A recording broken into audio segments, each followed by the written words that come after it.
एक छोटे से कोहरे में ढके हुए कस्बे में एक प्राचीन घड़ी मीनार खड़ी थी, जो 200 सालों से चल रही थी।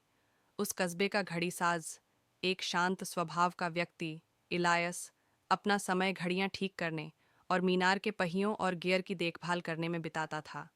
लेकिन कस्बे के लोग यह नहीं जानते थे कि इलायस सिर्फ घड़ियां नहीं ठीक करता था, वह समय को संतुलित बनाए रखता था। एक शाम घड़ी मीनार अचानक बंद हो गई। छायाएं असामान्य रूप से फैलने लगीं और लोग अपनी जगह पर जम गए, जैसे समय थम गया हो। कस्बे में अफरा तफरी मच गई, लेकिन इलायस जानता था कि यह दिन एक दिन आना ही था। वह अपने पुश्तैनी चमड़े से बंधी एक किताब लेकर मीनार की ओर भागा। उस किताब में समय के हृदय को फिर से चालू करने के लिए गूढ़ निर्देश थे। जब वह मीनार की घुमावदार सीढ़ियों पर चढ़ रहा था, अजीब सी फुसफुसाहटें हवा में गूंजने लगीं।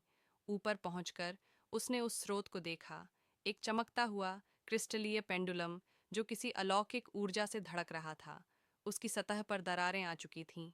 इलायस को उसे ठीक करना था, वरना समय पूरी तरह बिखर जाता। कांपते हाथों से उसने किताब के निर्देशों का पालन किया।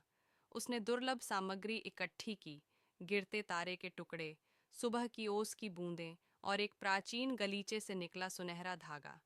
लेकिन अंतिम कदम के लिए उसे अपनी सबसे बड़ी खुशी की एक स्मृति का बलिदान देना था। इलायस ने अपनी सबसे प्यारी याद, अपनी बचपन की मुस्कान को पेंडुलम को अर्पित कर दिया। जैसे ही उसने यह किया, पेंडुलम फिर से चमकने लगा और घड़ी मीनार की टिक टिक वापस लौट आई। समय दोबारा चलने लगा और कस्बे में सब कुछ सामान्य हो गया। लेकिन इलायस जानता था कि उसने जो खोया है वह कभी वापस नहीं आएगा। वह मीनार से नीचे उतरा, अपने चेहरे पर एक हल्की मुस्कान लिए, क्योंकि उसने